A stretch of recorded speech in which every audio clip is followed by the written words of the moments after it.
இந்த 2025ல இப்படி ஒரு வீடியோ இன்னைக்கு வரைக்கும் தெரியுமா அப்படின்னு எனக்கு தெரியல. நான் வந்து சிங்கிளா இருந்து 6 வருஷம் எப்படி ஓடுச்சுன்னு எனக்கு இந்த ரோடு வந்து எனக்கு நிறைய மெமரிஸை தந்திருக்கு. லைஃப் பார்த்தீங்கன்னா போன வருஷத்துலேருந்து 2022ல ஒரு என்ன திடீர்னு இப்படி ஒரு வீடியோ அப்புறம் அது எப்படி ஃபீல் ஆக போகுது அப்படின்னு எனக்கு தெரியல. நான் இன்னைக்கு என்னோட காரில் கடைசியாக ஒரு ரைடு போக போகிறேன். அது ஏன் அப்படிங்கிறது வந்து இந்த வீடியோ நீங்கள் ஃபுல்லாக பார்த்தா தெரியும். நான் என் லைஃப்பில் வந்து ரொம்ப ஆசைப்பட்டு வாங்கினது வந்து இந்த கார் தான். கார் வந்து என் கையில் கிடைக்கும் போது அது ஏதோ ட்ரீம் கம் ட்ரூ மூமெண்ட் மாதிரி இருந்துச்சு. இந்த கார் நான் வாங்கி 6 இயர்ஸ் ஆயிடுச்சு. இந்த 6 இயர்ஸில் இந்த கார் வந்து எனக்கு நிறைய மெமரிஸை கொடுத்துருக்கு. சொல்லப்போனால் இந்த 6 வருஷம் எப்படி ஓடுச்சுன்னே எனக்கு தெரியல.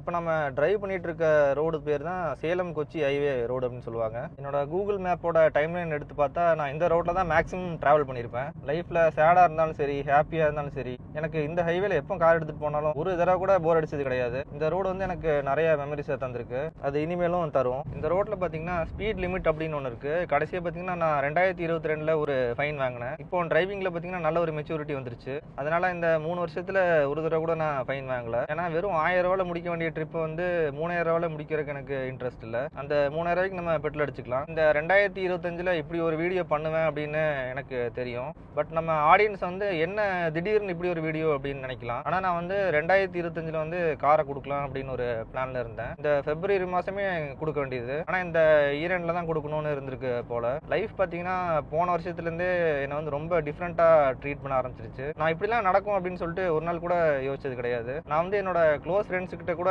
சொல்லியிருக்கேன். இந்த காரோட ரோட் பிரசன்ஸை பத்தி எனக்கு இன்னைக்கு வரைக்கும் தெரியுமா அப்படின்னு எனக்கு தெரியல.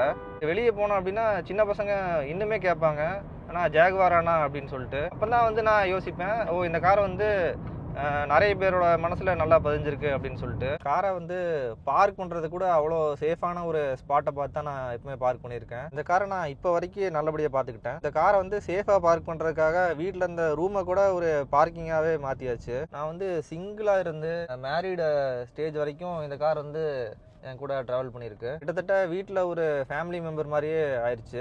நான் ஒரு கால்குலேஷன் போட்டு பார்த்தேன். நான் இந்த காரை வந்து வாங்கினதுலேருந்து வருஷத்துக்கு பார்த்தீங்கன்னா ஆவரேஜாக ஒரு 8000 கிலோமீட்டர் ஓட்டியிருக்கேன். காரை வந்து ஓட்டுறனோ இல்லையோ, பட் இயர்லி ஒன்ஸ் வந்து ஆயிலை கண்டிப்பாக சேஞ்ச் பண்ணிடுவேன். நம்ம காரை வந்து நம்ம எவ்வளோ வருஷம் ஓட்டிட்டோம் அப்படின்னா நம்மளோட விளாக் பார்க்குறவரே இப்படி ஒரு கமெண்ட் பண்ணுற அளவுக்கு நான் வந்து இந்த காரை அவ்வளோ வருஷம் வச்சுட்டேன் போல தெரியுது. சரி, இப்போ இந்த மெயினான விஷயத்துக்கு வருவோம். நான் இப்போ வந்து என்னோட காரை சேல் பண்ண போகிறேன். இப்போ என்னோட வெல் மெயின்டைன்டு ஜாகவர் எக்ஸி வந்து லினோ கார்ஸ்ல சேலுக்கு அவைலபிளா இருக்கு. நான் இது வரைக்கும் வந்து என்ன நல்லா பாத்துக்கிட்டானா அப்படின்னு எனக்கு தெரியல. பட் நான் வந்து இந்த கார்ல ஒரு சின்ன ஸ்கிராட்ச் கூட விழுந்துடக்கூடாது அப்படிங்கிற அளவுக்கு நான் பாத்துக்கிட்டேன். கம்பெனி சர்வீஸ் ரெக்கார்டு கூட நம்ம கரெக்டா ரெக்கார்ட் பண்ணிட்டு இருக்கோம். என்னோட ஃப்ரெண்ட்ஸுக்கு தெரியும் நான் எந்த அளவுக்கு இந்த காரை வச்சிருக்கேன் அப்படின்னு சொல்லி. ஸோ அந்த சாட்டிஸ்ஃபேக்ஷனோட ஒரு கான்ஃபிடென்ட்டா இந்த காரை வந்து நான் சேல் பண்ண போறேன். நான் வந்து என்னோட லைஃப் கோல், என்னோட ட்ரீம் அப்படின்னு சொல்லி நினச்சி வாங்கின கார் இது. நான் இவ்வளோ நேரம் வந்து காரை கொடுக்குறேன் அப்படின்னு சொல்லிட்டு நான் ஈஸியாக பேசிட்டேன். பட் இந்த கார் போனதுக்கப்புறம் அது எப்படி ஃபீல் ஆக போகுது அப்படின்னு எனக்கு